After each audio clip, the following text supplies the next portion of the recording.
terjadi. Presiden terpilih Joko Widodo menyeleksi menteri yang akan duduk di kabinetnya secara tertutup. Nama-nama menterinya akan diumumkan setelah 20 Oktober. Dalam hitungan hari, Joko Widodo Yusuf Kala akan menahodai Indonesia. Salam persatuan Indonesia, salam Untuk memimpin negara dengan penduduk lebih dari 240 juta jiwa ini, Jokowi JK harus dibantu menteri-menteri yang cakap dan sanggup bekerja keras. Memikirkan postur kabinet, nomenklatur hingga memilih nama-nama yang mengisi pos kementerian, itulah yang menyita waktu Jokowi JK sejak ditetapkan sebagai pemenang pemilihan presiden dan wakil presiden 22 Juli lalu. Dibantu tim transisi, awalnya Jokowi JK memilih mempertahankan postur 34 menteri dengan 3 menteri koordinator. Menko tetap 3. Belakangan, Jokowi JK mengubahnya menjadi 33 menteri dengan 4 menteri koordinator. Sampai hari ini 33, Menko-nya ada 4. Kabarnya sekarang tinggal 40-an nama yang dikantongi duet sipil ini. Apa saja kementerian baru di kabinet Jokowi JK? Dan siapa pula nama-nama yang santer duduk di kabinetnya? Sudah ada suasana yang lebih kondusif, kata Karania, dan sudah saatnya untuk memasukkan hal penting segera setelah itu. Bang Don. Beliau bilang tadi kita tunggu the dream team. Tetapi saya agak ketika mendengar wacana ya, itu seperti ada pembicaraan kita seolah-olah akan ada makhluk Los Galacticos yang masuk di dalam daftar kabinet. Setidak-tidaknya dari wacana. Baik yang ada di rumah transisi, walaupun kata-kata Jokowi juga sederhana. Kapabilitas, profesionalisme, sama integritas. Itu sudah lebih dari cukup. Tetapi begitu dibesar-besarkan, sampai kita pun bingung siapa sih orang yang paling layak sebetulnya yang duduk di situ. Tapi yang ingin saya katakan adalah bahwa sekarang memang sedang ditunggu, kan seperti Anda bilang. Pasar tunggu, publik tunggu, lalu kemudian orang kemudian bisa tahu ekspektasi yang realistis itu seperti apa sih. Itu yang orang tunggu.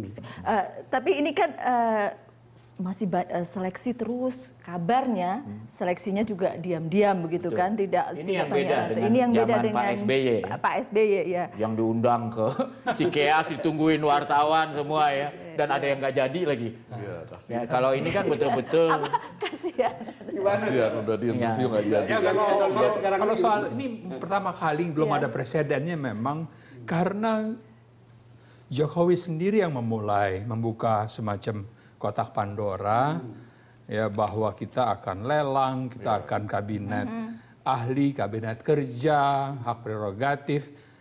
Reaksi terhadap kabinet 10 tahun ini kan bagi-bagi dana politik di tiap kementerian. Kan itu kan sebetulnya kan.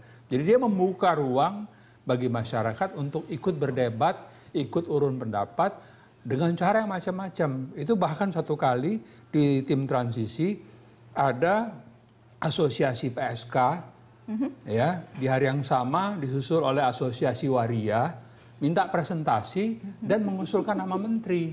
Jadi sebegitu luas, sebegitu bebasnya sekarang ya, semua kalangan masyarakat, profesi, asosiasi memberikan masukan. Nah ini rupa-rupanya tidak tertampung, ya, karena terlalu banyak nama yang beredar untuk satu pos mungkin at least 10.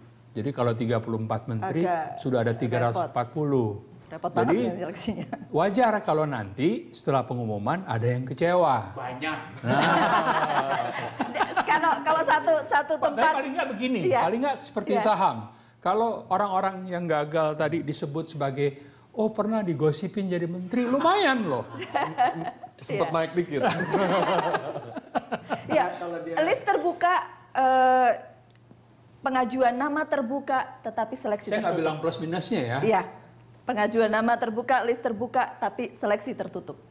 Mas Karani. Ya kalau saya sih sebetulnya merasa memang kalau soal kabinet sama lah seperti kita mungkin juga menjadi pemimpin di skala yang lebih kecil. Kita juga kan ingin punya pembantu yang bukan hanya pintar, mumpuni, tapi kan juga cocok dengan kita. Jadi saya kira kalau saya poinnya, saya sebetulnya lebih senang kita serahkanlah ke Pak Jokowi dan Pak JK ya kan. Tapi yang ingin saya sampaikan begini, ini saatnya Pak Jokowi membuktikan bahwa dia itu bukan pesuruh partai. Jadi dalam pembentukan kabinet, saya kira kabinet harus dibentuk oleh Presiden Joko Widodo, bukan oleh petinggi partai yang katakanlah menempatkan diri sebagai